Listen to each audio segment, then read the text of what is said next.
Hey, everybody. Happy Friday. Really intriguing discussion today around the future. Really intriguing discussion today around the future of messaging, in particular RCS, and unlocking better customer experience with Cinch. Jonathan, how are you? I'm very well, Evan. How are you doing? Loving the shirt today. Oh, thank you. It's Friday. Happy Friday, everyone. We made it through another week. And Jonathan, I'm so intrigued by you and the team's mission at Cinch. Maybe start with introductions. Who is Cinch, and tell us about your team. Yeah, great. Thanks. Great to be with you, by the way. Yeah, Cinch, I mean, we've essentially been pioneering communications across the world since our inception in 2008. We're now a leader in what's called Communications Platform as a Service, or CPaaS. To the lay listeners out there, this is really about delivering personalized experiences across every stage of the customer journey, across every communications channel. So we're talking about voice, we're talking about messaging, RCS, WhatsApp, we're talking about email. And whether you're, doing that through an application, or you're doing that and building something through one of our APIs, or using our network connectivity, essentially we look at providing, excellent customer experiences and helping our customers improve those customer experiences, compete on those customer experiences wherever you are in the world. So delivering about nearly 1 trillion customer engagements every single Wow. year. Yeah, we got a team of about 4,000 people now across 60 different countries, hundreds of thousands of customers in every single segment, from the largest technology companies in the world to some of the most innovative Soho type companies there. And all are looking to do one thing. All are looking to sort of, achieve one thing. It's really to compete on customer experience, to give us as consumers, the best customer experience out there. So, that's essentially what we do. Yeah, I have a bunch of 4,000 passionate customer experience fans, I would say, working with customers all around the globe. So, I feel very grateful actually to be working in such an exciting and evolving industry. Exciting indeed. And I've been in the telecom and you could call it CPaaS space for 20 years. And now is the most exciting time, I think, in the industry for a variety of reasons we'll dive into. But maybe talk about the CPaaS landscape, your unique position therein, and how do you see yourself, competing, positioning with customers these days? Yeah, I think, communications is difficult. It's actually Mm. really, really difficult today. There are silos of data, there are silos of systems, there are silos of processes within organizations. And if you're a large company that's wanting to deliver a customer experience which is consistent across the world, that is a super, super difficult and complex, thing to do. So since you grow out of the messaging space, right, the SMS space, we have gone and, both built and acquired some of the best teams in the industry across voice, across email, across different applications. And really, one of our greatest strengths is, serving and simplifying those needs across the entire globe. So if you're a large company and that you want to have a comprehensive experience, across the globe, being able to deliver, whether it's a message via SMS or WhatsApp, whether it is an email and the deliverability challenges around that, or whether it is, going across a top class voice network, essentially that's where we're told by customers that we stand out. And then, of course, if you layer on the new AI capabilities across our API layer, across our applications layer, it's super important in any communications world to be compliant, to be fighting the battle against fraud, and then to be obviously bringing customers all of the latest opportunities across customer engagement with the use of AI, whether it be generative AI or knowledge-based AI or whatever we're talking about. So could talk for ages about that type of stuff. But I think there's very few players in the world that have built the same type of scale as Cinch, and so that we can deliver those type of experiences with the best quality, but also the best cost across the world. So essentially, that's some of the things that customers say to us. And I think also, as you're evolving any industry, I certainly look to this from my suppliers. It's also about, do these people have the expertise in both their product, but also in their people? Can I talk to this person about when should I be using X or Y channel in my customer experience? Can you give me some advice here? So I think that's where a lot of organizations are are seeking in when they're choosing providers. Oh, well said. And talk about one particular development that's come to the fore around rich communication services, RCS. It's been sort of bubbling beneath the surface and the standardization bodies for many years, but is now being supercharged with the addition of Apple's support.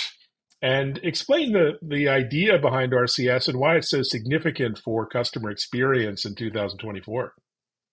Yeah, why don't we just before I will do that, why don't we just take a step back and talk about messaging, right? And why messaging in general and SMS is, so important. And I think when I first came into the industry, I came into the industry actually about 5 years ago. I'd been in the tech and SaaS industry before that, and I thought to myself, this SMS thing, hasn't it been around since the dawn of birth, and isn't it going to die sometime soon? Are we still doing it? And the more and more I talk to customers, the more and more I realize that the ubiquity of SMS, right? Everybody has SMS on their handset. Everybody has that messaging inbox there. Not everyone has, whether it be a Facebook Messenger or a WhatsApp or a Kakao Talk or a Line, wherever you are in the world.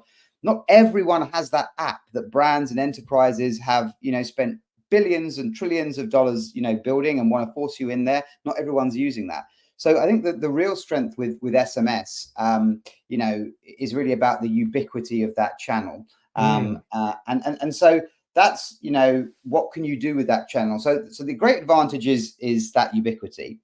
But what are the drawbacks? So the drawbacks with SMS are really around 160 characters. There's not much of a brand experience that you can deliver in 160 characters. There's obviously, the channel has been open to fraud, as a lot of channels have been. We have this issue with artificially inflated traffic and bots as fraud comes into the industry. And really, when you look at some of the other consumer experiences, if you're looking to put a customer experience together, you want rich media, you want buttons, you want video, you want, analytics as well and data.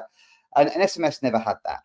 So it's been a long journey with SMS. I think the journey started around 2007, 2008 with the GSMA and the various different carriers around the world and different players. And they talked about this next evolution. What would the next evolution of SMS actually look like? And that was this rich communication services. And really, it's taken time for sort of carriers to fully understand this and get on board. Then we've had the likes of Google coming in and helping with the platform.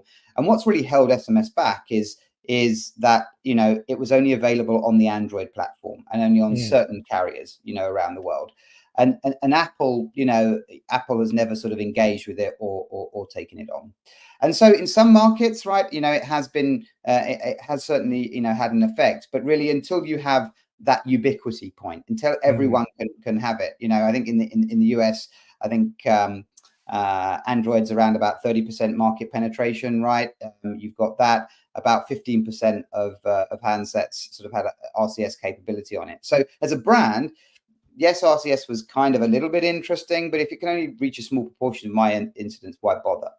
And what was, very, very important, this is why we believe this will be a game-changing industry. We've worked on this for years, ever since I've been in the business over 5 years, preparing for SMS, building up the industry capability for RCS, advocating for RCS. We've really seen, Apple announced that they are now going to include that, a couple of weeks ago at the developers conference in iOS 18. That is going to be available, and brands are going to be able to now engage through iOS. So every Apple handset will have that capability as well. So that opens up, that ubiquity point for RCS. One of the other reasons I think it is so important for our industry and so important for every brand is that even if you use, this new capability for a super, I won't call it boring, but a one-way use case, where if you're just wanting to sort of communicate a verification code or just a simple message, you can have the ability to be that verified brand. You'll have that brand there. You'll be verified by your carrier, and you can trust that message. That is absolutely critical. So that you've got that point, the security point. Then the second point is, if you want to create a rich conversational experience, the platform is there. That person, that consumer can be delivered on that channel of ubiquity. You can have an app-like experience in that messaging channel. So there's no friction. There's no app that you need to sort of go into or download or re-download because you last interacted with it, 3 or 4 months ago, and it's had several iterations. So you have the ubiquity, you have the conversational experience. And then, the third thing is really the data and analytics. The data and analytics that you can pull from that type of experience as a brand is truly very, very powerful. And up there, together with some of the other sort of marketing analytics, you add a layer of AI to it, and you can really improve all the experiences for us consumers. So I think that's why we're super excited that this will that RCS will become really the next evolution of messaging. And that our lives might be a little bit easier next time we're getting a parcel or at an airport or doing some shopping or anything that we do. Wow, so exciting. So much potential to unlock new scenarios and new innovations on top of this standard. And talk about what your customers are asking of you. Are there any use cases in particular that you're helping them enable in this early phase? What are the kind of interactions and customer engagements that you're seeing to help businesses help their customers? Yeah, we have, as I said, hundreds of thousands of customers. So as CMO, I hate to we love them all, right? But certainly, I think the ones that stand out to me are the ones that that I interact with, on a daily basis. So I often park around the world, right? I'm often using a company called Easy Park, which is Mm. a global parking vendor essentially. And the fact that when they now can, they've been trialing this very much in Germany. They just do the simple, verified branded sending, with RCS. But it's not a fraudulent message. They've seen delivery rates up to 97%, which is super high, and customer engagement sort of increasing 40%. So that's sort of one use case on the simple one. Another thing we did just before Christmas, this was a case we did in France actually with the retail vendor Picard, and they do top class, very high quality frozen food. And it was super interesting. Obviously, the Christmas period is super important. I think they do about 25% of their sales in that period. And we talked about how could we create, a great customer experience around, creating a Christmas menu for people. So, really looking at their customer base and engaging, do you want a very good value one? Do you want a luxury one? Are you really into meat? Are you into fish? What type of dessert are you into? And really creating a AI driven chatbot experience using RCS, using the RCS channel. And not only was the experience great to use, if you were a consumer, it's a typical e-commerce case, but it had the customer engagement rates were up about 42% versus the SMS channel. There are a lot more redirections to the websites, and we're seeing on average from RCS versus SMS, we're seeing about a 10% increase on actual cart purchases. So if you can say to every retailer, hey, do you want to up your e-commerce cart volumes by about 10%? I don't think anyone would say no. So not only as a consumer could I have really fun with this conversational experience and just order my food in that way, but the brand is obviously delivering a better customer experience, and it's generating profit at the same time. So I think that's it's exciting to see the potential. The potential is huge. And talk about the opportunity to layer on AI, for conversational AI on top of RCS, and what that might unlock with your customers for truly natural, conversational type interactions. That seems a pretty huge opportunity for consumers this year. Yeah, I think if I step back and I sort of look at any marketing communication, so to speak, it's Mm, still very much a one-way communication mm. channel. We've talked about conversations and communications, for so long, but I do think AI has given it the ability to really leapfrog where we were even a couple of years ago. So obviously, chatbots in their first form took a very, very long time to sort of learn. Quite frankly, they were quite dumb in many cases, and a little bit frustrating. Now the experiences we're seeing with customers, really that model that is learning on top of the experience, whether it is an RCS bot, whether it is a WhatsApp bot, whether it's a voice bot, those models are learning so quickly and being able to give the data back to the brand to improve. So I think that's really where we see customers and brands being able to improve the experience they deliver to the consumers. And for us consumers, we're just getting a better customer experience. But I think the important thing with AI is, are we doing it responsibly?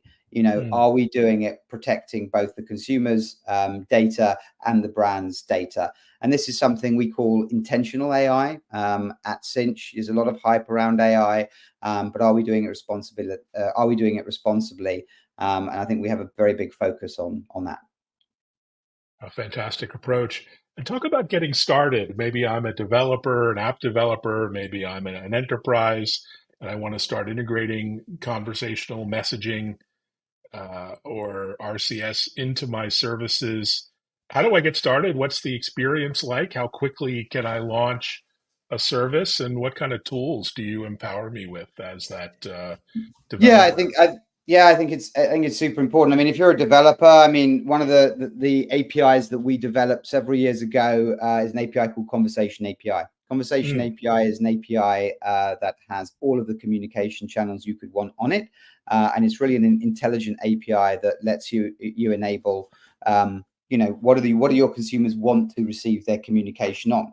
And certainly you can send out a message on one channel, and if it doesn't reach it on that channel, you can have a fallback channel. So I think, simply going in and playing around with that Conversation API and seeing what you can build on top of it, if you're a developer, is one thing. And then we have the app ecosystem at Cinch, which is super powerful. If you're a business that needs some UI enabled, go in and have a look at our apps and really look at getting going with that. And I think there does need to be a lot of hand holding at the beginning. What Cinch is actually really great with is actually talking to our customers and actually saying, what do you want to achieve? Tell us what you think is possible. We can maybe even inspire you as well, as what other companies are doing, whether it's in the retail space or the consumer space, whether it is in the last mile delivery space, whether it's in the financial services space, the healthcare space. I mean, there's so much room for this.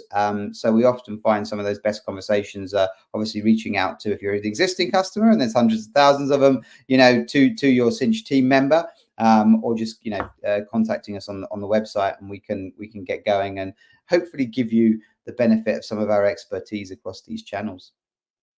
Oh, fantastic approach. And you're a powerhouse in Europe and North America, but you have a global footprint. Talk about the global nature of this messaging uptake. Are we all going mad for messaging, or are there some markets that are leading the way globally? So I think it's a super good question, Evan, and I think as I said, Cinch is truly a global company. Around about 60% of our business is in North America. Around 40% of it is across EMEA and APAC.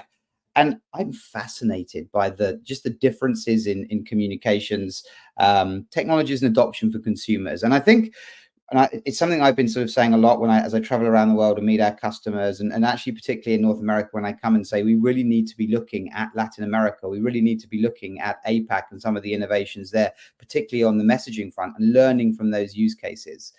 Because as the kind of MarTech world rose up, and obviously the social media world rose up, then North America was very in focus, because that was where the leading companies were going. If you look at the mobile messaging space, that really is, a lot of that is coming from Latin America. A lot of that is coming from APAC in terms of the best use cases. So I think what we've got to do is look at those markets. What do we learn from conversational experiences? We've been working for a long time in Latin America with some of the biggest food delivery companies and creating great conversational experiences. At that time, very much on WhatsApp. As well down in Latin America. India is a huge market for that channel as well, and we're a real powerhouse down there with RCS as well. I think, look, ultimately, yes, there's differences in channels, and I think you want to work with a provider that knows those differences and those markets, particularly the ones where they have very good experience of the conversational experience. Where do you deploy it in the customer journey? Hey, email is still going to be probably the most used communications Mm. channel for most brands, right? And you need to deploy messaging where it's worth your while to deploy messaging, where it has the biggest ROI because it's the biggest impact channel. So I think that's very important to recognize, and you need to deliver on the channels of your choice. That's why I talk about this conversation API. You know, if you're a global brand, you want to probably use one API, but you're going to be delivering across a lot of different channels dependent on market. So I get inspired by you know some of the other countries around the world, and can't wait for RCS to sort of hit globally. But there will be different uptakes in different countries across the world, depending on the carrier uptakes in those countries. I guess the good news is, well, we're well placed to serve all of those countries and all of those carriers. So that's the good news. Fantastic. And I guess final question, everyone I've come across at Cinch has been very dynamic and high energy. Give us a little peek behind the curtain into the culture and the team. Your global company, lots of young people, lots of enthusiasm. It must be a fun place right now. Lots of young people. I'll tell my wife and my kids that I got described as coming from a company like that. That's good. Yes, Sinch is really a unique company. It was formed in Sweden in 2008. Mm. Six Swedish guys founded the company. They rose very rapidly, the company, and it IPO'd in 2015. The next day after the IPO, they bought the biggest competitor out there for them that was double the size. It was North American based. So they've always been, when we talk about pioneering, they've always been extremely pioneering. The other thing, though, is we've also been always very, very humble. Maybe too humble. Maybe that's why a lot of people don't know Cinch. We haven't been beating our chest and saying, hey, we are the best in the world, even though they were the best in the world. Forbes once described us as the most successful company you've never heard of. For me, that was like a dagger through the heart as the CMO. But probably they're right. And I think that Swedish culture, it's very flat. It's Mm. non-hierarchical. And we try and empower teams, right? There's 4,000 of us around the globe. I think, corporate cultures that are incredibly, top down and stifle innovation and full of bureaucracy, quite frankly, there's a lot of great companies in the CPaaS space, and we're building and evolving this market together. We think that the Cinch culture, is one of our secret success factors, because I think if you're an employee, but also, if you're a customer and you're engaging with someone from Cinch, you are engaging someone that's committed to your success. You're Mm. engaging with someone that isn't too high up on themselves, realizes we're all in this together, and wants to deliver. So yeah, I think the culture, I hope that comes off when you talk to cinchers around the world. If any of your viewers and listeners ever engage with a cincher around the world that's not like that, tell them to ping me on LinkedIn or email me or whatever, because we want to keep that culture going. That's good to know. And thanks so much for sharing just this, insights and the unique opportunities that you present to customers globally. Really intriguing work. Can't wait to see more. Excellent. Thank you. And have a good Friday, everyone. Enjoy. Yeah, thanks everyone. Thanks for watching. Reach out, follow Cinch. They put out great content, really educational, insightful content as well. Worth a follow on LinkedIn and Twitter. Thanks everyone. Thanks, Jonathan.